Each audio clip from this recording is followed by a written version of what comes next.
ஜனனத்தின் விவரத்தை எழுதி கொடுத்த எங்கள் அன்பின் ஆண்டவரே, இது பிறந்ததின் முழு நோக்கமும் இந்த தேசத்திலேயும் எங்களிலேயும் நிறைவேற வேண்டும் என்று போராடுகிற பரிசுத்த ஆவியானவருக்கு எங்களை அர்ப்பணித்து இந்த பண்டிகை நாளை முழு மகிழ்ச்சியோடு கொண்டாட என்னிலும் எங்களுக்கும் உதவி செய்ய வேண்டும் என்று இயேசுவின் மூலம் ஜெபிக்கிறோம் பிதாவே, ஆமென். அமர்வோம். மறுபடியும் உங்களை இயேசு கிறிஸ்துவின் நாமத்தில் வாழ்த்துகிறேன். உங்கள் யாவருக்கும் என்னுடைய அன்பான கிறிஸ்துமஸ் வாழ்த்துதலை சொல்லிக் கொள்கிறேன். இந்த நாளிலே ஆண்டவருடைய வார்த்தையாக ஏசாயா தீர்க்க தரிசன புஸ்தகம் 7ஆம் அதிகாரம் 14வது வசனத்தை ஒருவர் வாசிக்கிறேன்.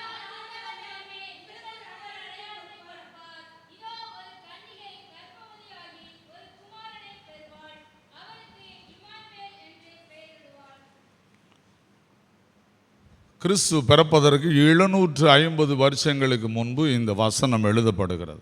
கிறிஸ்து பிறப்பதற்கு 750 வருஷங்களுக்கு முன்பு இந்த வார்த்தையை ஏசாயா சொல்லுகிறார். எந்த சூழலில் சொல்லுகிறார் என்றால், அதே அதிகாரத்தில் நாம் வாசிக்கும்போது 5ஆம் வசனத்தை வாசித்து பார்ப்போமானால், நாம் யூதாவுக்கு விரோதமாய் போய் அதை நெருக்கி அதை நமக்குள்ளே பங்கிட்டு கொண்டு அதற்கு தபேயாலின் குமாரனை ராஜாவாக ஏற்படுத்துவோம். சரித்திரத்திலே ஆண்டவர் இந்த உலகத்திலே ராஜாவாக தெரிந்து கொடுத்தது இஸ்ரவேலிலே யூதா கோத்திரத்தை. இந்த யூதா கோத்திரத்தை தவிர வேறொரு கோத்திரம் இஸ்ரவேலிலே ராஜாவாக முடியாது. ஆதலால் தான் ஆண்டவர் சாலமோனுடைய பாவத்தின் விளைவு வரும்போது 10 கோத்திரத்தை அவனுக்கு பிரித்து கொடுத்து விட்டார். அது யூதா கோத்திரத்துக்கு காரியம் கிடையாது. ஆனால் 2 கோத்திரத்தை சாலமோனுடைய குடும்பத்துக்கு தான் கொடுத்தார். ஏனென்றால் யூதா கோத்திரம் கிறிஸ்து வரையிலும் யூதாவிலே ஆண்டவருடைய ஊழியத்தை ராஜாவாக நிறைவேற்ற வேண்டும். இதைத்தான் நாம் ஏசாயா 11ஆம் அதிகாரம் 1ஆம் வசனத்திலையும் வாசிக்கிறோம். ஈசாயின் அடிமரத்திலிருந்து ஒரு துளிர் தோன்றி அதன் வேர்களிலிருந்து கிளை எழும்பி செழிக்கும். யாருடைய அடிமரம்? ஈசாயின் அடிமரம். ஆனால் இங்கே என்ன நடக்கிறது? தாவீது கோத்திரத்தை ஆளவிடக்கூடாது. தாவீது கோத்திரத்தை விரட்டி விட வேண்டும். அதாவது யூதா கோத்திரத்தை விரட்டி விட வேண்டும். யூதா கோத்திரத்தை விரட்டிவிட்டு நாம் இந்த நாட்டை ஆள வேண்டும் என்று ஒரு சிறு கூட்டம் உள்ளே இறங்குகிறது. எங்குள்ளவர்கள் நீங்கள் அதில் பார்ப்பீர்களானால் 3 பேர் சேர்ந்திருப்பார்கள். அவர்கள் எழும்பி வந்து போராட விரும்புகிறார்கள். ஆண்டவர் பார்க்கிறார். அங்கே ஆகாஸ் ராஜா என்பவன் இஸ்ரவேலை ஆண்டு கொண்டிருக்கிறான். அவன் பயப்பட ஆரம்பிக்கிறான். அவன் எப்படி பயப்படுகிறான் சீரியரை பார்த்து என்றால், ஏசாயா 7ஆம் அதிகாரம் 2ஆம் வசனத்திலே அவன் ராஜாவின் இருதயமும் அவன் ஜனத்தின் இருதயமும் காட்டில் உள்ள மரங்கள் காற்றினால் அசைகிறது போல அசைந்தது. இதை கேள்விப்படுறான். சீரியா ராஜாவும் இஸ்ரவேலின் ராஜாவும் ஆண்டவருக்கு விரோதமாக எழும்பி வாரார்கள் சொன்னோடனே அவன் இருதயம் என்ன செய்கிறது? அசைகிறது. காற்றில் உள்ள மரம் அசைவது போல, இலை அசைவது போல அசைகிறது. இப்போது ஆண்டவர் பார்க்கிறார். இவன் விட்டு கொடுத்து விடுவானோ என்று யோசிக்கிறார். இவன் என்ன பண்ணினான் என்றால், நீங்கள் அதை வாசிக்க வேண்டுமானால் 2 ராஜாக்கள் 17ஆம் அதிகாரத்தில் போய் வாசித்து கொள்ளுங்கள். இவன் என்ன பண்ணினான் என்றால், அந்த சீரியா ராஜாவுக்கு இங்கிருந்து பொன் வெள்ளி விலை உயர்ந்த பொக்கிஷங்களை அனுப்பிவிடுகிறான். அனுப்பிவிட்டு காத்து கொண்டிருக்கிறான். இவன் சமரசம் ஆகிவிடுவானோ என்று ஏசாயாவுக்கு தெரிகிறது. இப்பொழுது ஏசாயா என்ன செய்கிறார் என்றால், 9ஆம் வசனத்தில் வாசிக்கிறது பாருங்கள். இப்ராஹிமின் தலை சமாரியா, சமாரியாவின் தலை ரெமலியாவின் மகன். நீங்கள் விசுவாசியாவிட்டால் நிலை பெற மாட்டீர்கள் என்று சொல் என்றார். இப்போ அங்கிருந்து யுத்தத்துக்கு வராங்க. ராஜாவுடைய இருதயம் அசைகிறது. மக்கள் பயப்படுகிறார்கள் வாழ்க்கையில். ஆனால் தேவ திட்டம் என்ன? யூதா கோத்திரமே கடைசி மட்டும் இந்த யூதர்களை ஆள வேண்டும். தாவீதினுடைய குடும்பம் தான் ஆள வேண்டும். மற்றவர்கள் ஆளக்கூடாது. இதை நீங்கள் வீட்டில் போய் படித்துக் கொள்ளுங்கள். மத்தேயு 1ஆம் அதிகாரத்தினுடைய வரிசை இருக்கும், அது அழகாக இருக்கும். இதை உடைக்க வேண்டும் என்று பிசாசு எண்ணுகிறான், உடைத்து நொறுக்க வேண்டும் என்று பிசாசு எண்ணுகிறான். தேவ திட்டங்களை ஒடுக்க எண்ணின ஒரு நாளை பிசாசு திட்டம் பண்ணினான். ஆதலால் ஆண்டவர் ஏசாயாவோடு பேசுகிறார். ஏசாயாவை பார்த்து சொல்லுகிறார், நீ அவனை பார்த்து சொல்லு, என்ன ஆகாஷ் ராஜாட்ட போன்னு சொல்லுகிறார். தீர்க்கதரிசி எவ்வளவு கடினமான காரியத்தை செய்ய வேண்டும் என்பதை பார்த்து கொள்ளுங்கள். ஒரு தீர்க்கதரிசியானவன் இப்பொழுது ராஜாவை தேடுகிறான். யாரை? ஆகாஷ் ராஜாவை. கொஞ்சம் அதை கற்பனை பண்ணி பாருங்க. இவன் எங்கே இருப்பான்? பயங்கர சேஃப்டியில் இருப்பான். ஏன்? எதிரிகளுடைய யுத்த வீரர்கள் வந்திருக்கிறார்கள். இப்போ ராஜாவை என்ன செய்யணும்? காப்பாற்றணும். மிக மிக பாதுகாப்பில் இருப்பான். இப்போ யார் தேடி போகிறான்? ஏசாயா தேடி போகிறான். ஏசாயாவை பார்க்க அனுமதி வச்சிருப்பாங்களா? வேத வசனம், தீர்க்க தரிசனம் என்பது எவ்வளவு கடினம் என்பதை நாம் அறிந்து கொள்ள வேண்டும். இப்போ அவன் போய் சொல்ல ஆரம்பிச்சிட்டான். எப்படியோ உள்ளே போயிட்டான். உள்ளே போய் சொல்கிறான். என்ன சொல்கிறான் அப்படின்னு பார்த்தீங்கன்னா 11ஆம் வசனத்தில், நீ உன் தேவனாகிய கர்த்தரிடத்தில் ஒரு அடையாளத்தை வேண்டிக்கொள், அது ஆழத்தில் இருந்தாலும் உன்னதத்தில் இருந்தாலும் உண்டாக கேட்டு. ஏன் சொல்கிறாரு? கிதியோன்னு ஒருத்தர் இருந்தான், ஆண்டவருடைய ஊழியத்துக்கு அழைக்கப்பட்டான். அவன் என்ன கேட்டான்? ஆண்டவரே, பனி பெய்யணும், பூமியெல்லாம் நனையணும், இந்த தோல் மட்டும் நனையாமல் இருக்கணும். அடுத்து சொன்னால், இந்த தோல் மட்டும் நனையணும், பூமியெல்லாம் நனையாமல் இருக்கணும். என்ன எதுக்காக கேட்டான்? அடையாளம். ஏன்னு கேட்டான்? தனக்குள் ஒரு தைரியம் வருவதற்கு. புதிய ஏற்பாட்டிலே வாசிக்கிறோம், அடையாளங்களினாலும் அற்புதங்களினாலும் வசனத்தை உறுதிப்படுத்துகிற ஆண்டவர். வசனம் சொல்லிட்டாரா? அடையாளம் வந்துட்டுனா எது வந்துடும்? வசனத்தை உறுதிப்படுத்துவார். நம்முடைய இருதயம் உறுதியா நின்றுவிடும். ஏசாயா 26:3 வாசிக்கலாம், உம்மை உறுதியாய் பற்றி கொண்ட மனதை உடையவர்கள் உம்மையே நம்பி இருக்கிறபடியால் நீர் அவர்களை பூரண சமாதானத்துடன் காத்துக்கொள்ளீர். எந்த டிஸ்டர்ப்னஸும் எந்த பயமும் அழைக்கப்பட்டவனுக்கு வராது. என்ன வந்தாலும் தைரியமாக இருப்பான். இதைத்தான் அந்த வசனம் உணர்த்துகிறது. இப்படி ஏசாயா சொல்லும்போது அவன் முடியாதுன்னு சொல்லிட்டான். 12ஆம் வசனத்தில் வாசிக்கிறோம், ஆகாசோ நான் கேட்க மாட்டேன், நான் கர்த்தரை பரீட்சை பார்க்க மாட்டேன் என்று சொல்லுகிறான். ஆண்டவரை சோதிக்க மாட்டேன் ஆண்டவரே சொல்றாரு. இப்போ இவன் ஆண்டவருக்கு ஆன்சர் பண்றான். இவனுக்குள்ள இருக்கிற பயம் நீங்குவதற்கு இவன் விரும்பவில்லை, பயம் நீங்க விரும்பவில்லை. இப்ப ஆண்டவரை என்ன பண்ணுகிறார்? நீங்கள் கர்த்தரை விசனப்படுத்துகிறீர்கள். 13ஆம் வசனம் அதான் சொல்லுது, நீங்கள் மனுஷரை விசனப்படுத்துறது என்று போதாது என்று தேவனையும் விசனப்படுத்த பார்க்கிறீர்கள். விசனம் என்ன? கோபப்படுத்துகிறீர்கள், எரிச்சல் உண்டாக்குகிறீர்கள். யாரை? ஆண்டவரை. ஏன்? என்னுடைய திட்டத்தையே உடைக்க எண்ணுகிறான், என்னுடைய பிளானை மாற்ற எண்ணுகிறான். ஒன்றை புரிந்து கொள்ளுங்கள், ஊழியக்காரனாய் சொல்லுகிறேன், தேவன் இந்த உலகத்தில் சில திட்டங்களை நம்முடைய வாழ்க்கையை வைத்து எழுதிவிட்டு போய்விட்டார். எப்போ எழுதினார்னு தெரியுமா? தெரியாது. நாம் இதை ரொம்ப உட்கார்ந்து படிக்கிறது இல்லை. உலக தோற்றத்திற்கு முன்பே எபேசியர் 1ஆம் அதிகாரம் 4வது வசனத்தை வாசிப்போம். தமக்கு முன்பாக நாம் அன்பில் பரிசுத்தம் உள்ளவர்களும். நல்லா புரிஞ்சுக்கோங்க, ஆண்டவர் இந்த உலகத்திலே நம்மை எதற்காக தெரிந்து கொண்டார்? உலக தோற்றத்திற்கு முன்பு எப்படி தெரிந்து கொண்டார்? தமக்கு முன்பாக. நான் எதை செய்தாலும் யாருக்கு முன்பாக சரியா இருக்க வேண்டும்? இயேசு கிறிஸ்துக்கு முன்பாக சரியா இருக்க வேண்டும்.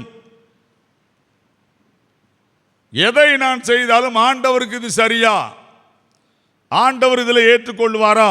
ஆண்டவர் இதை பிரியப்படுவாரா என்பதை நான் அறியாமல் செய்வேனானால் நான் ஒரு தேவையில்லாமல் செய்கிறேன் என்ற அர்த்தம். அதைத்தான் நீங்க எழுதி கொடுக்கிறார். என்ன, இந்த உலகத்தில் ஆண்டவரை விசனப்படுத்தாதிருங்கள், ஆண்டவரை எரிச்சல் படுத்தாதிருங்கள், ஆண்டவரை கோபப்படுத்தாதிருங்கள் என்று ஆண்டவர் ஏசாயாவை கொண்டு சொல்லுகிறார். அப்படி சொல்வதற்கு என்ன காரணம்?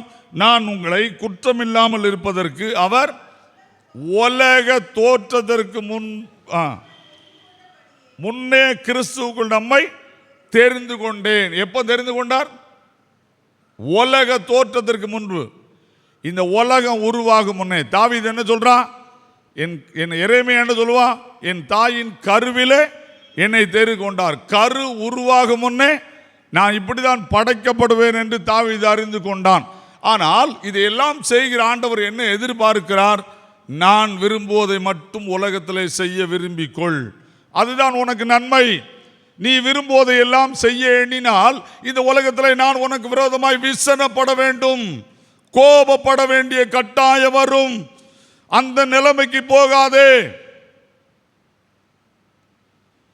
இதை துணிந்து செய்வதற்கு இஸ்ரவேலின் ராஜாவும் சீரியாவின் ராஜாவும் எழும்பி வருகிறார்கள். இப்போதுதான் ஆண்டவர் யாருக்கு பயந்து பேசவில்லை தெரியுமா? ஏசாயா சொல்லுகிறான், நீ அடையாளத்தை கேட்கவில்லை, நீ ஆண்டவரை விசனப்படுத்துகிறாய். ஆனால் ஆண்டவர் என்ன சொல்லுகிறார்? அப்பொழுது ஏசாயா, தாவீதின் வம்சத்தாரே கேளுங்கள். தாவீதின் வம்சத்தாருக்கு பேசிட்டு என்ன சொல்றான்? ஆண்டவர் தாமே உங்களுக்கு ஒரு அடையாளத்தை கொடுப்பார். நீ அடையாளத்தை கேட்க வேண்டிய அவசியம் இல்லை, நீ அடையாளத்தை தெரிந்து கொள்ள வேண்டிய அவசியம் இல்லை. நானே உனக்கு ஒரு அடையாளம் தரேன். அந்த அடையாளம் என்ன? அந்த அடையாளம் என்ன? என்ன? ஒரு கன்னிகை கர்ப்பவதியாகிய ஒரு குமாரனை பெறுவாள். அவருக்கு நான் இதை 43 வருஷம் இந்த பைபிளை படிக்கிறேன்.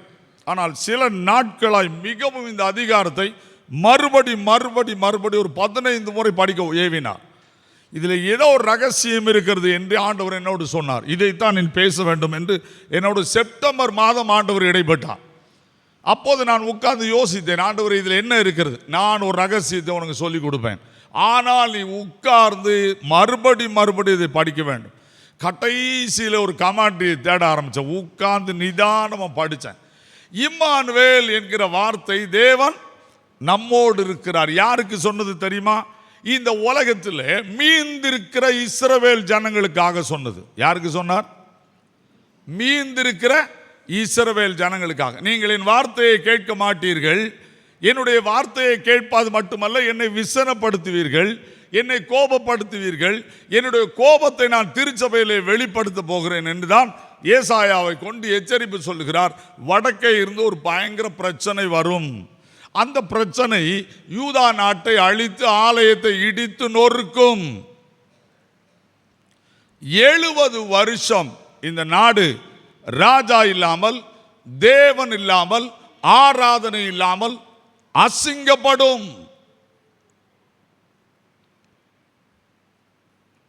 இதை நான் செய்வேன். 70 வருஷம் கழிச்சு உங்களுக்கு நம்பிக்கை வராது. 70 வருடம் கழித்து யூதாவுக்கு திரும்பி வாருங்கள் என்று உங்களை பார்த்து சொல்லுவேன். நீங்கள் வர மறுப்பீர்கள். ஏன் மறுப்பீர்கள்? உங்களுக்கு நம்பிக்கை இருக்காது, நம்பிக்கை உங்களிடத்தில் வராது, வரவும் முடியாது. ஏனென்றால் இந்த உலகத்தில் 70 வருஷம் கழிச்சு அங்கே போனால் என்ன இருக்கும் என்று யோசிப்பீர்கள். இதைத்தான் ஆண்டவர் சகரியாவை வைத்து சொல்லுகிறார். நம்பிக்கையுடைய சிறைகளே, சகரியா 9:12 வாசிங்க பார்ப்போம்.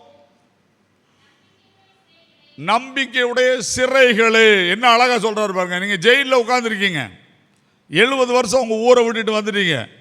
இப்ப நான் ஆண்டவர் தோன்றி சொல்லுகிறார், நம்பிக்கையுடைய சிறைகளே அரணுக்கு திரும்புங்கள், இரட்டிப்பான நன்மையை தருவேன். எப்ப தருவேன்? இன்றைக்கே தருவேன். வாழ்க்கையில 2024ஆம் ஆண்டின் கடைசியை நெருங்கி இருக்கிறோம். என் குடும்பத்தில் இருக்கிற பிரச்சனைக்கு நம்பிக்கை என்னை விட்டு போய்விட்டது. என் குடும்பத்தில் இருக்கிற பிரச்சனை தப்புவேனா தப்ப மாட்டேனா என்று யோசிக்கலாம். என் பிள்ளையின் வாழ்க்கை தப்புமா எனக்கு தெரியாது. என்னுடைய வருங்காலம் எப்படி அமையும் எனக்கு தெரியாது. நம்பிக்கை இழந்திருக்கிறோம், எல்லாவற்றையும் இழந்து விட்டேன். ஒருவேளை ஒரு சிறிய லோன் வாங்கினேன், வியாதி தொடர்ந்தது, கொடுமையிலால் வந்தேன். சமீபத்தில் நம்முடைய சபையில் ஒருவர் என்னை தேடினார். அவரோடு பேசினேன். ஐயா, என்னுடைய வாழ்க்கை மரணத்தை நோக்கி சென்று கொண்டிருக்கிறது. ஏன் என்று கேட்டேன். என்னுடைய மனைவிக்கு திடீரென்று கேன்சர் வந்தது. கிட்டத்தட்ட பல லட்சங்களை ஆஸ்பத்திரிக்கு கொடுத்தேன். என்னால் அதிலிருந்து மீள முடியவில்லை. என் கையில் இருக்கிற ரிட்டையர்டு பணத்தை வைத்து என்னால் மீள முடியவில்லை. அவன் வீட்டை எழுதி கேட்கிறான். வீட்டை எழுதி கேட்டால் வாடகை கொடுக்க முடியாது. நான் தப்புவேனா? இந்த நிலைமையிலே வந்திருக்கலாம் இந்த ஆராதனையில். என்னுடைய நம்பிக்கை அற்று போயிட்டு என்னுடைய வாழ்க்கை பாபிலோனிலே நிறைவேறிவிடும் என்று சொல்லுகிறீர்களா? தாவீதை போல என் கண்ணீரே எனக்கு உணவாயிட்டு. ஆண்டவர் சொல்லுகிற வார்த்தை என்ன? இம்மானுவேல், நான் உங்களோடு இருக்கிறேன், நான் உங்களோடு இருக்கிறேன். எவ்வளவு பெரிய ஆசீர்வாதம்! என்னவும் நடக்கலாம், மரணம் வரை நெருங்கலாம். பயப்படாதிருங்கள். எல்லா தினத்துக்கும் மிகுந்த சந்தோஷத்தை உண்டாக்கும் நற்செய்தி என்ன? இம்மானுவேல் என்பவர் பிறந்திருக்கிறார்.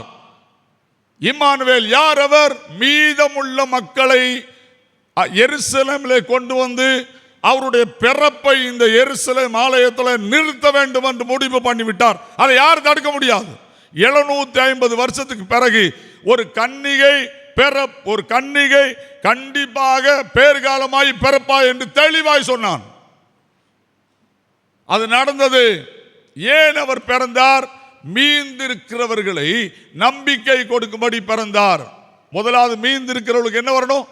நம்பிக்கை வர வேண்டும். உங்கள்கிட்ட அன்பா கேட்கிறேன், கிறிஸ்தவ வாழ்க்கையின் மிக முக்கியம், மிக மிக முக்கியம் இந்த கிறிஸ்துமஸ் கால வேளையில் உங்களுக்காக நான் ஆண்டவருக்கு நன்றி சொல்லுகிறேன். உங்கள் வாழ்க்கையில் இருக்க வேண்டிய மிகப்பெரிய ஆசீர்வாதம் என்ன? ஆண்டவரை குறித்த நம்பிக்கை. ஆகாசை போல நம்முடைய இருதயம் என்ன செய்யக்கூடாது? இலைகளை போல ஆடக்கூடாது. இலைகளை போல ஆடக்கூடாது. பிள்ளைகளை குறித்து, என்ன, குடும்பத்தை குறித்து, திருச்சபையை குறித்து பயப்படாது. யோபு சொன்னால, அவர் சர்வ வல்லமை உள்ளவர். அவர் நினைத்தது தடைபடாது. அவர் செய்ய நினைத்தது யாராலும் தடுக்க முடியாது. அப்ப என்ன செய்யணும்? அவரை முதலாவது நம்ப வேண்டும். யாருக்கு நம்பிக்கை இல்லை? ஆகாஷ் ராஜாவுக்கு நம்பிக்கை இல்லை. நமக்கு முதலாவது இன்னைக்கு தேவை நம்பிக்கை. இந்த நம்பிக்கை எப்படி வர வேண்டும்? வாசிப்போம். எரேமியா தீர்க்கதரிசன புஸ்தகம் 17ஆம் அதிகாரம். எரேமியா 17ஆம் அதிகாரம் 5ஆம் வசனத்திலிருந்து வாசிக்க வேண்டும். முதலாவது யார் மேல நம்பிக்கை வைக்காத? உங்கள் மேல் நம்பிக்கை வைக்க. நீங்க முதல்ல மனுஷன் நினைச்சுக்கோங்க, நாட் எ காட். எனக்கு திறமை இருக்குன்னு உங்களை நம்பாதீங்க. கிறிஸ்துமஸ் கால வேளையில் உங்களை கை கூப்பி கேட்டுக்கொள்றேன். உங்களுக்கு திறமை இருக்கலாம், உங்களுக்கு நிறைய படிப்பு இருக்கலாம், ஞானம் இருக்கலாம், அறிவு இருக்கலாம். இதெல்லாம் உங்களை காப்பாற்றாது. நான் அநேக டாக்டர் தலையில் கை வச்சு ஜெபம் பண்ணியிருக்கேன். அநேகர் பொறியாளர் தலையில் கை வச்சு ஜெபம் பண்ணியிருக்கேன். அநேக குருமார் தலையில் நான் கை வச்சு இப்பவும் ஜெபம் பண்ணிட்டு இருக்கேன். ஏன் தெரியுமா? அவங்க எப்போ நம்பிக்கை இழக்காங்களோ அவங்கள பார்த்து நான் சொல்லுவேன், இந்த இடத்துல நீ நம்பிக்கை இழக்கிறாள. ஒரு குருவானவர் என்னை தேடி வருகிறார். அவரும் அவருடைய நண்பரும் NGOP காலனியில் அப்படியே பைக்கில் சென்று கொண்டிருக்கிறார்கள். விக்ரமசிங்கபுரத்தில் ஒரு ஆலயத்தை அவர் கெட்ட எதிர்பார்த்திருக்கிறார். 2 பேரும் கலெக்ஷனுக்காக செல்கிறார்கள். கூட வந்தவன் பைக் ஆக்சிடென்ட், மிகப்பெரிய விபத்து. சாதாரணமாக நடக்கிறது, யாரும் எதிர்த்து அடிக்கவில்லை. போய் ஒரு செவரில் மோதுகிறான். பயந்து விட்டார். அவனை தூக்கினார். என்னை தொடர்பு கொண்டார். நான் அவரை கூப்பிட்டேன். ஒரு ஆலயம் கட்ட போகிறீர்களோ? ஆம். அந்த ஆலயத்தை கட்டுவது நிறுத்து. உனக்கு நம்பிக்கை போய்விட்டதோ? இயேசு உன்னை கொண்டுதான் அந்த ஆலயத்தை கட்டுவார். பயப்படாதே, நீதான் இந்த ஆலயத்தை கட்டி முடிப்பாய். ஆனால் அந்த ஆலயத்தில் போய் சும்மா கை வைக்காது, உன் உயிர் போய்விடும். உன்னோடு ஒருவன் சிக்கியிருப்பான ஆக்சிடென்ட்ல. அவர் என்னை பார்க்க வந்த இடத்துல நான் அவரோடு பேசிக்கொண்டு இருக்கிறேன். ஆனால் என்ன செய்ய வேண்டும்? 3 நாள் உபவாசம் இரு, ஆண்டவர் உன்னோடு பேசுவார். அவர் போய் அந்த ஆலயத்தை மறுபடி கட்ட போகிறார். ஒரு ராணுவ வீரன் துப்பாக்கி எடுத்து அவரை விரட்டுகிறான். நான் சொல்லுவது வட இந்தியாவில் அல்ல. ஹலோ, நம்பிக்கை எப்படி இருக்க வேண்டும் என்று பாருங்கள். துப்பாக்கி எடுத்து அவரை விரட்டுகிறார், ஒரு குருவானவரை. அவர் ஓடி ஒழிகிறார், திரும்ப யோசிக்கிறார். ஐயோ, உபவாசம் இருக்க வேண்டும் என்று அண்ணன் சொன்னாரே. நானும் அவர் வீட்டுக்கு சென்றேன். 3 நாள் உபவாசம் இருந்தோம், அந்த ஆலயத்தை கட்டி முடித்தோம். ஏன் தெரியுமா? என்னுடைய பலன் நிற்காது என் முன்னாலே, என்னுடைய தைரியம் நிற்காது. யார் எனக்கு உதவி செய்ய வேண்டும்? ஆண்டவர். ஆண்டவர் உதவி செய்ய வேண்டும். எந்த காரியத்திலும் தேவனுக்கு பிரியமானதை செய்தால் நாம் தப்பித்துக் கொள்வோம். நமக்கு பிரியமானதை செய்ய ஆரம்பித்தோமானால் முதலாவது நமக்கு எதிரி ஆண்டவர் தான். அது நானாலும் தப்ப முடியாது. அப்ப இங்க என்ன சொல்ல வருகிறார்? மனுஷன் மேல் நம்பிக்கை வைக்காத, உன்மேல் நம்பிக்கை வைக்காத. இந்த வசனத்தை நிறைய பேர் மனுஷன் உடனே அடுத்தவனை கேட்கறது. நான் யாரு? ஏசாயா எப்படி சொல்றான் தெரியுமா? நாசியிலே நம்புவதை பார்க்கிலும். நமக்கு எதில் சுவாசம் போகுது? நமக்கு எதில் சுவாசம் போகுது? அது ஏன் அப்படி எழுதுனா தெரியுமா? உனக்கு நாசியில தான் சுவாசம் போது, ஒன்ன நீ நம்பாத. அப்போ மனுஷன் மேல் நம்பிக்கை வைத்து மாம்சமானதை தந்து போய் எனக்கு எல்லாம் முடியும்னு கையை அப்படி முறுக்கிட்டு வர்றது, கர்த்தரை விட்டு விலகுகிற இருதயம் உள்ள மனிதன் சபிக்கப்பட்டவன். என்ன அழகா எழுதுறாரு. நமக்கு சாபம் எங்க ஆரம்பிச்சிடும்? கடவுள் நம்பிக்கை விட்டுட்டு மாம்ச நம்பிக்கையில வந்துட்டோம்னா நம்ம ஆட்டோமேட்டிக்கா சபிக்கப்பட்டுருவோம். வாசிங்க, நல்ல பைபிளை படிங்க. அந்த மாம்சத்துல நம்பிக்கை வைக்கிறவனுக்கு எரேமியா விளக்கம் கொடுக்கிறான் பாருங்க. அவன் அந்தர வெளியிலே கரளையாய் போன செடியை போல் இருந்து நன்மை வருகிறதை காணாமல். ஐயா, என் குடும்பத்தில் என் பிள்ளைக்கு நன்மை வராது, என் குடும்பத்தில் வேலை வராது, கிறிஸ்துமஸ் அன்னைக்கு சொல்லிடுறேன். மனுஷனை நம்பிக்கையாய் வைத்தாயானால், உன் படிப்பை நம்பிக்கையாய் வைத்தாயானால் உனக்கு என்ன வராது? நன்மை வராது. என்ன சத்தம் போட்டாலும் கிடைக்காது. நான் சொல்றது கதை இல்ல, பைபிள். வனாந்தரத்தில் வறட்சியான இடங்களிலும் ஆட்டோமேட்டிக்கா நம்முடைய குடியிருப்பு எங்க போயிரும்? வறுமைக்கு சென்று விடும் என்று எழுதுகிறான். வறுமைக்கு சென்று விடும். என்ன அழகா எழுதியிருக்கிறார் பாருங்க. ரெண்டையும் ஒரே இடத்துக்குள்ள கொண்டாடுறார் பத்தியா? கர்த்தர் மேல் நம்பிக்கை வைத்து, கர்த்தரை தன் நம்பிக்கையா கொண்டிருக்கிற மனுஷன் பாக்கியவான். என்ன அழகா வருது பாருங்க.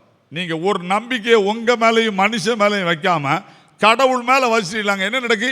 தண்ணீர் அண்டை நாட்டப்பட்டதும் கால்வாய் ஓரமாக தன் வேர்களை விடுகிறதும் உஷ்ணம் வருகிறதை காணாமல் இலை பச்சையாயிருக்கிறதையும் மழை தாட்சியான வருஷத்தில் என்னங்க மழையே பெய்யலனாலும் என்ன வரும்? தப்பாமல் கனி கொடுக்கிறதுமான மரத்தை போல் இருப்பான். இப்ப யார் நம்பணும்? உங்களோடு இருக்கிற இம்மானுவேலர் நம்பணும். அதான் எழுதியிருக்கான். மீதியா இருக்கிற இயேசு மட்டும்தான் எனக்குள்ள இருப்பாரு. எனக்குள்ள மீதியா இருக்கிறது யார் தெரியுமா? இயேசு மட்டும்தான், வேற யாரும் இருக்க மாட்டாங்க. புரியுதா?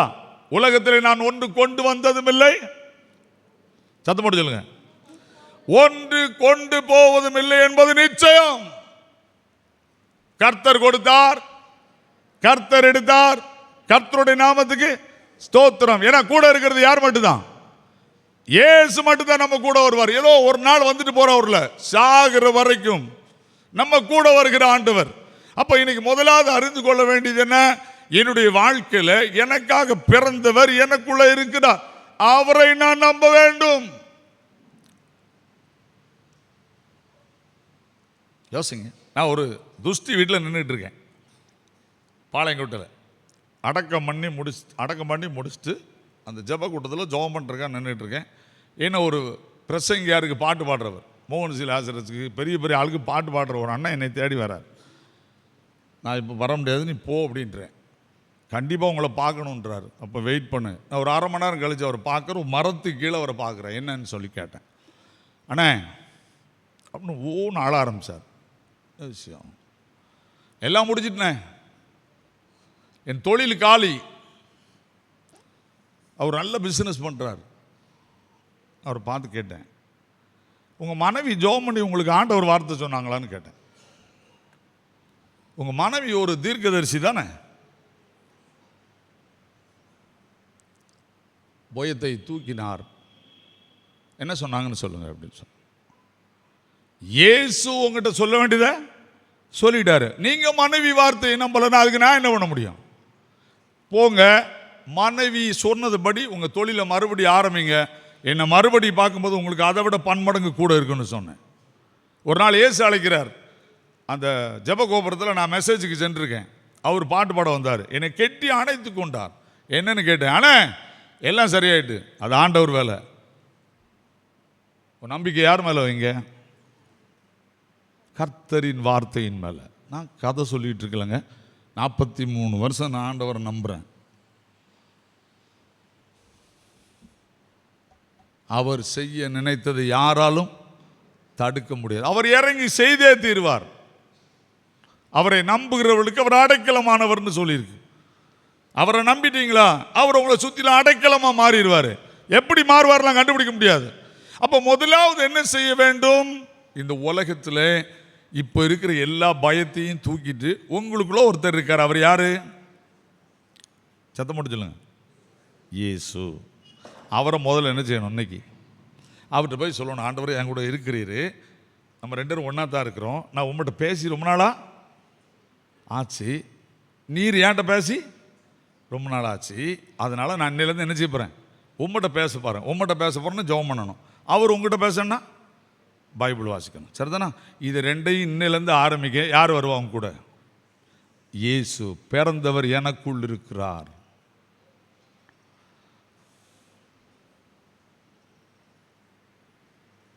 பயப்படாதீங்க.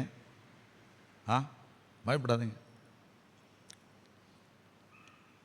இதான ஆண்டவர் பிறந்தார். மீந்திருக்கிறவர்களுடைய வாழ்க்கையில் ஆண்டவர் என்ன செய்கிறார்? நம்பிக்கை வர பிறந்தார். நம்பிக்கை கொண்டு வர பிறந்தார். எப்படி நம்பிக்கை வந்துச்சு யோசேப்புக்கு? நான் வாசிக்க கேட்ட பாகத்தில் ஏன் இம்மானுவேல் வருது தெரியுமா? மற்ற 1ஆம் அதிகாரத்தில் ஏன் இம்மானுவேல் வருதுங்கிறத நீங்கள் படிக்க மாட்டீங்க. எல்லாருமே சும்மா நேரடியாக படிச்சுட்டு போயிருங்க. என்ன பிரச்சனை? என்ன பிரச்சனை தெரியுமா உங்களுக்கு? நீங்கள் சரித்திரத்தை எடுத்து படித்து பாருங்க. மரியாள் வேசியானவள் என்று ஆலயத்தில் கொண்டு நிறுத்தி விட்டார்கள். அதெல்லாம் அவங்க பைபிளில் எழுதலை. ஹிஸ்டாரிக்கலில் படிச்செல்லாம் பயமாக இருக்கும். மரியாள் யார்? வேசியானவள் என்று ஆலயத்தில் கொண்டு கல்லறையை நிறுத்தி விட்டார்கள். இப்போ யோசேப்போட அப்பா அம்மா என்ன பண்ணியிருப்பாங்க? அவளை நினைச்ச கூடாது, கல்யாணம் பண்ணக்கூடாது. அவன் என்ன செய்தான்? அவன் என்ன செய்தான்? 19ஆம் வசனம் இருக்கு. என்ன அழகா இருக்கு பாருங்க. அவள் புருஷனாகிய யோசேப்பு ஹலோ எப்படி இருந்தா? என்னையா நீதிமான் என்ன அர்த்தம்? வானத்தில் இருந்த வார்த்தைக்கு செவி கொடுத்தான். அம்மா அப்பா சொல்லையும் கேட்கல. உலகெல்லாம் அவனை என்ன செய்யுது? கேவலப்படுத்துது. அதெல்லாம் அவன் பதிலே பேசல. ஆண்டவர் வந்தார். யோசேப்பே உனக்கு எனக்கு அதில் இன்னைக்கு இத்தனை வருஷம் நான் வாசித்திருக்கேன். இன்னைக்கு நான் வாசிக்கும் போது என் கண் கலங்குச்சு. அப்படியே அடக்கிட்டு தான் வாசித்தேன். ஏன் தெரியுமா? நீங்க 20ஆம் அதிகாரத்தில் யோசேப்பே உன் மனைவியாகிய, நான் எத்தனையோ வருஷமா பைபிள் படிக்கிறேன். இன்னைக்கு நான் படிக்கும் போது என் மனசு அப்படியே நின்றுச்சு. நான் அழுதுறக்கூடாதுன்னு அப்படியே லைன் பண்ணேன். ஏன் தெரியுமா? வானத்திலிருந்து என்ன வந்துருச்சு? உனக்கு மனைவியாவதான். உலகம் என்ன சொல்லலாம்? என்னை நம்பு.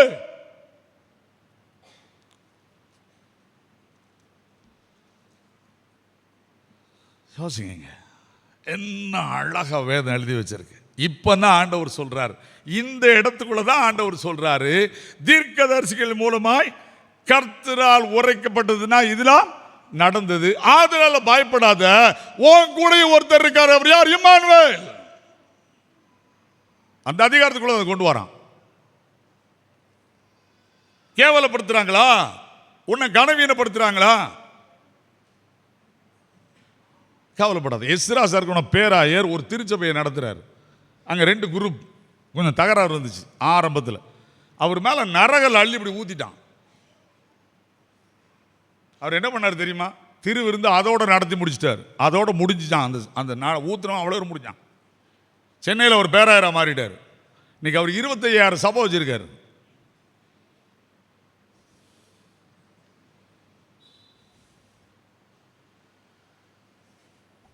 அவமானம், நிந்தை, கேவலம் யோசேப்புக்கு வந்துச்சு. உங்க வீட்லயும் வருங்க.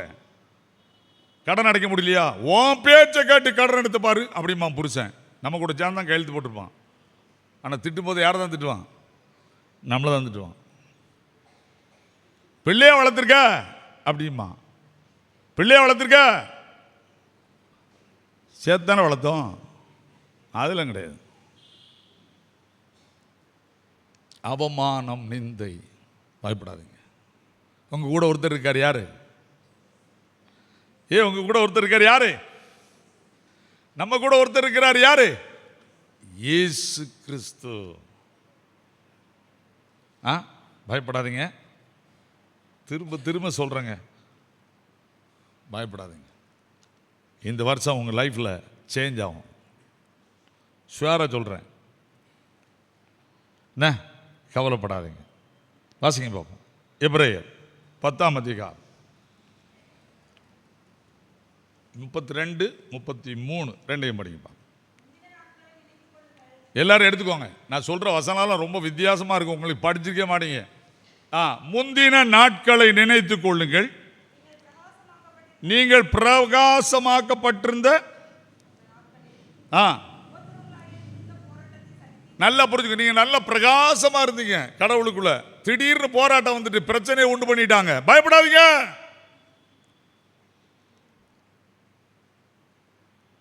நிந்தைகளாலும் உபத்திரவங்களாலும் நீங்கள் வேடிக்கையாக்கப்பட்டதும் அல்லாமல் அப்படி நடத்தப்பட்ட மக்களுக்கு பங்காளிகளுமாய் மானீர்கள். ஏயா ஊழியத்தில் இதாயா? அதுவும் போதகரா வந்துட்டு வேலையை கிடையாது. இதான் வேலை. நிந்தைகளாலும் அவமானங்களாலும் நாம் தாண்டி போய் தான் ஆக வேண்டும். அதான் இயேசு.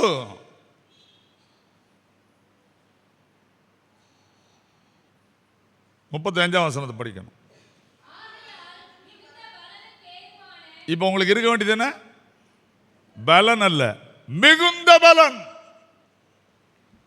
ஆகையால் மிகுந்த பலனுக்கு ஏதுவான உங்கள் தைரியத்தை விட்டு விடாதிருங்கள்.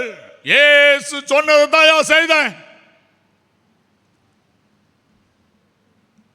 இயேசு சொன்னதை தான் நான் செய்தேன்.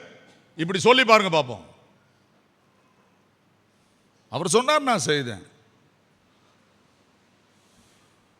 பயப்படாதீங்க.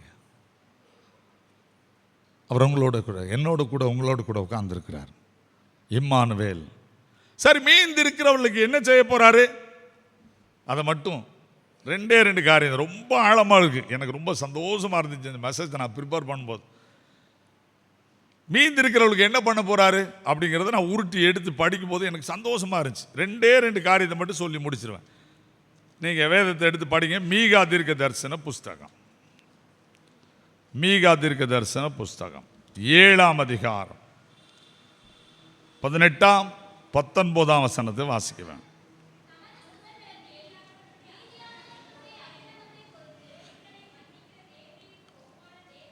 இப்ப யாரு? எனக்குள் இருக்கிறவர் யார்? 70 வருஷம் நீ செய்த பாவத்துக்காக உன்னை எங்க விரட்டி விட்டாரு? பாபிலோனுக்கு விரட்டி விட்டாரு. ஆனால் இனி அப்படி செய்ய மாட்டேன். என்ன செய்வேன்? மீதியாய் உங்களுக்குள்ள இருக்கிறேன். நான் என்ன செய்வேன்? மீதியாருடைய அக்கிரமத்தை பொறுத்து மீறுதலை மன்னிக்கிற தேவனுக்கு ஒப்பானவன் யார்? அவர் கிருபை செய்ய விரும்புகிறபடியால் அவர் என்றென்றைக்கு என்ன வைக்க மாட்டாரு? கோபம் வைக்க மாட்டார். என்ன செய்வாரா? திரும்ப நம்மே இறங்குவார். நம்முடைய அக்கிரமங்களை அடக்கி மன்னித்து இல்லை. அதுக்கு தான் பைபிளை படிக்க சொன்னேன். இயேசு உனக்குள்ளே இருக்கும்போது திரும்பவும் பிரச்சனை பண்ணியா, பெட்டுக்கு போயிடாத சொல்லிட்டேன். நான் ஒரு ஊழியக்காரனை பார்த்து சொன்னேன், ஏய் ஏதோ தப்பு பண்ணுறா, உன் மனைவி என்கிட்ட அழுதுட்டு வர, ஜாக்கிரதையாரு அப்படின்னு சொன்னேன். சொன்னான், எல்லாரும் செய்கிற தப்பு தான் நான் செய்கிறேன். அப்படியா? அடுத்த முறை பார்க்கும்போது ஒத்த காலை தூக்கி உயர கட்டியிருந்தாங்க. எனக்கு ஃபோன் பண்ணான், அண்ணே ஒரு ஜோம் பண்ணியிருந்தேன், சுகர் 400 தாண்டுது, கால் இறங்க மாட்டேங்கி, ஆடு குறுக்க வந்துட்டுன்னா. உன்ட்ட தானே சொன்னேன்னா நீ இந்த தப்பை பண்ணாதன்னு.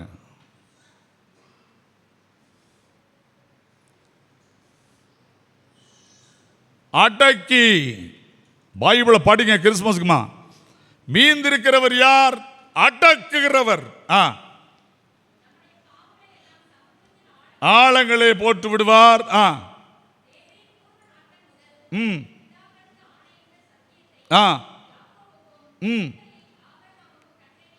என்ன சொல்றாரு? சத்தியத்தை யாக்கோபுக்கும் கிருபையை ஆபிரகாமுக்கும் கட்டளை. என்ன அர்த்தம்? பின்னால் எழுதுறார், பின்னால வாராரு.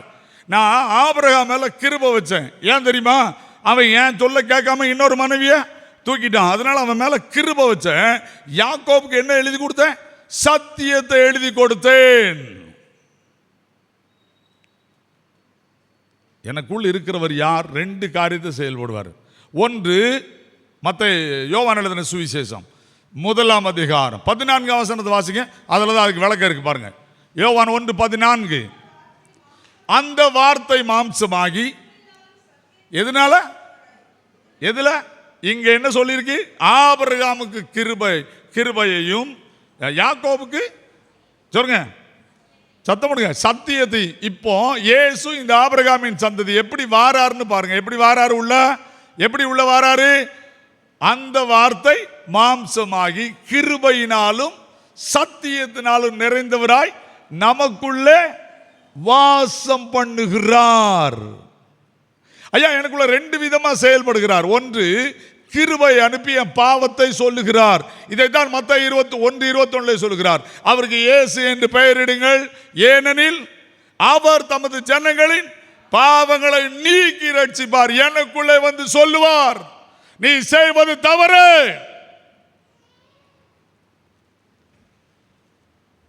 இதை விட என்னங்க வேணும்? இயேசு ஏன் பெயரிட்டாங்க?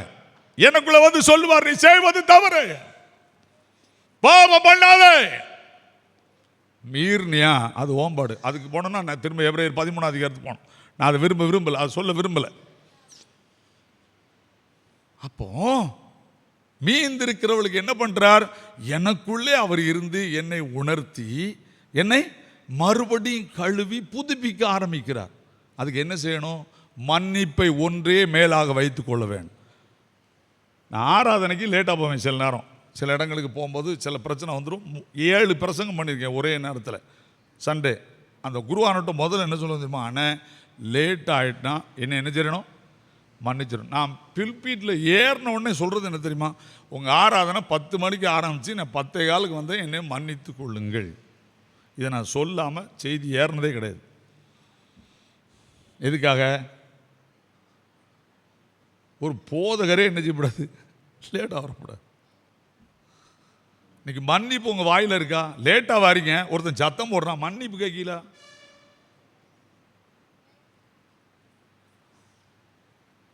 கிறிஸ்து நமக்கு கொடுத்தது என்னது?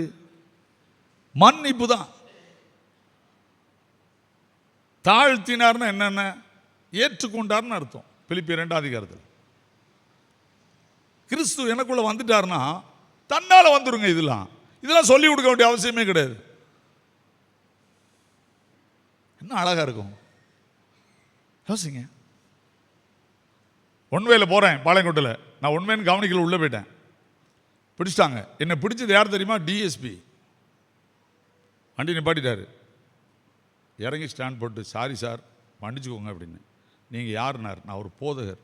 போதகர் இப்படி தப்பு பண்ணலாமா? மன்னிச்சுக்கோங்கன்னு திரும்ப சொன்னேன். பெரிய வார்த்தைலாம் சொல்லாதங்க, இந்த முடுக்கூடிய போய் அப்படி போங்கன்னாரு. எனக்கு பின்னால் வந்த முன்னால் வந்ததுக்கெல்லாம் ஃபைனு. நான் ஏன் தப்புனேன்? அவர் என்ன சொன்னார் தெரியுமா? என்னையா கிறிஸ்தவங்க என்ன நீங்கள் போங்க போங்க அப்படின்னாரு.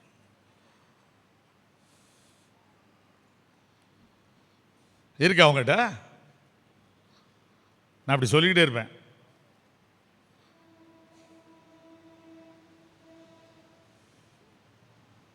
இயேசு யார்? மன்னிக்கிறவர். ஒரே ஒரு வசனம், எரேமியா 50வது அதிகாரம் 20வது வசனம்.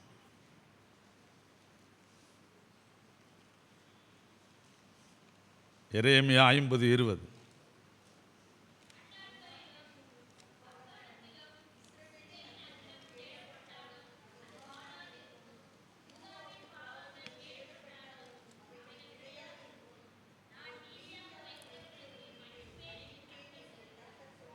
என்ன தாய்ப்பேன்? பீதியாயிருப்பவர்களுக்கு மன்னிப்பை வைப்பேன்.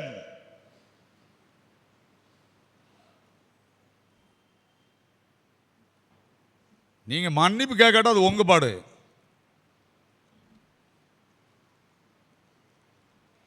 கிறிஸ்து ஒரு நாளும் தன் நிலையில மாறவே இல்லை.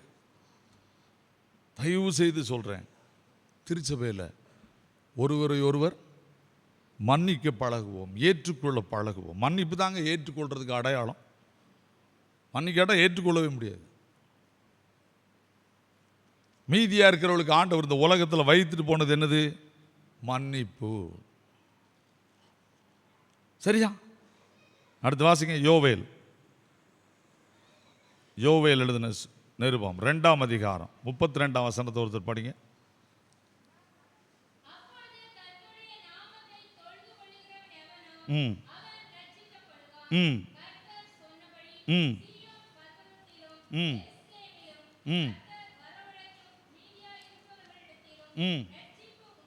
என்ன வரும்?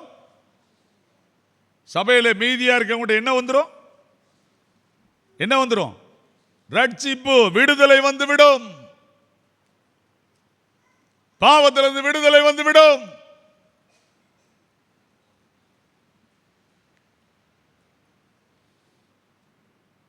நல்லா யோசித்து பாருங்க. மீகா 2ஆம் அதிகாரம் 12ஆம் வசனம் முடிக்க போறேன். யாக்கோபின் ஜனங்களே, உங்கள் எல்லாரையும் நான் நிச்சயமாய் கூட்டுவேன். இஸ்ரவேலின் மீதியானவர்களை நிச்சயமாய் சேர்ப்பேன். போஸ்ராவின் ஆடுகளை போல் அவர்களை ஏகமாய் கூட்டுவேன்.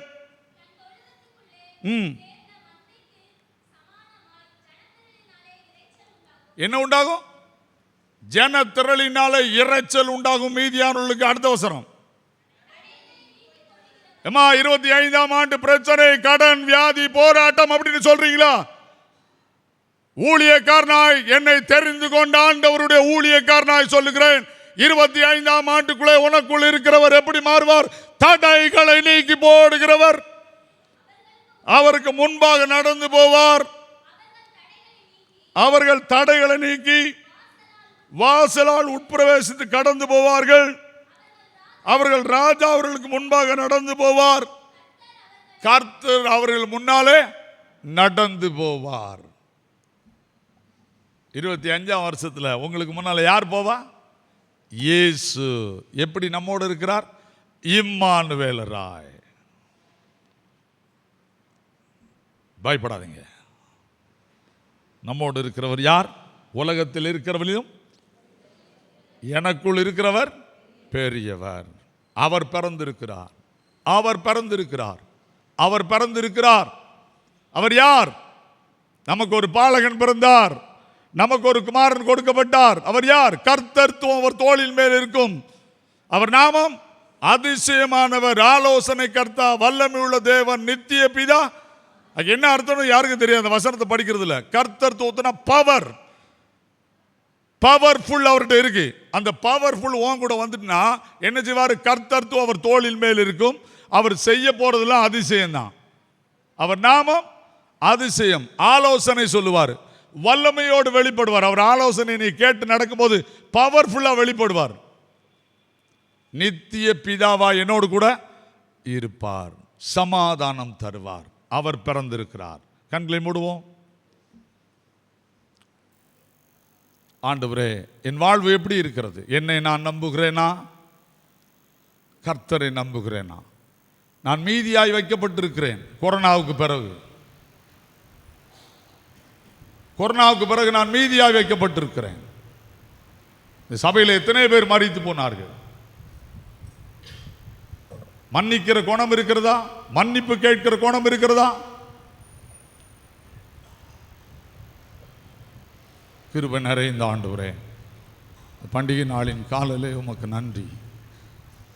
இயேசு கிறிஸ்துவின் நாமத்தினால் ஜெயம் கொடுக்கிற தேவனுக்கு ஸ்தோத்திரம் என்று பவுல் சொன்னது போல வந்திருக்கிற அத்தனை பேர் மேல் உமது கிருபை இறங்கி தடைகளை நீக்கி போடுகிறவர், ஜெயம் கொடுக்கிறவர் முன் சென்று 2025 ஆண்டுக்குள்ளே நுழையும் போது இம்மானுவேல் ஒருவர் இருக்கிறார், என்னை மீதியாக வைத்தார், என்னையும் என் குடும்பத்தையும் ஆட்சி செய்வார், எல்லா தடையும் மாற்றுவார், என் குடும்பத்தை உயர்த்துவார் என்று நாங்கள் உம்மை ஸ்தோத்தரிக்கிறோம். வந்திருக்கிற அத்தனை பேரையும் ஆசீர்வதியும், உடைய பலத்தால் இடைகட்டி வழி நடத்தும். இயேசு கிறிஸ்துவின் மூலம் ஜெபிக்கிறோம் பிதாவே, ஆமென்.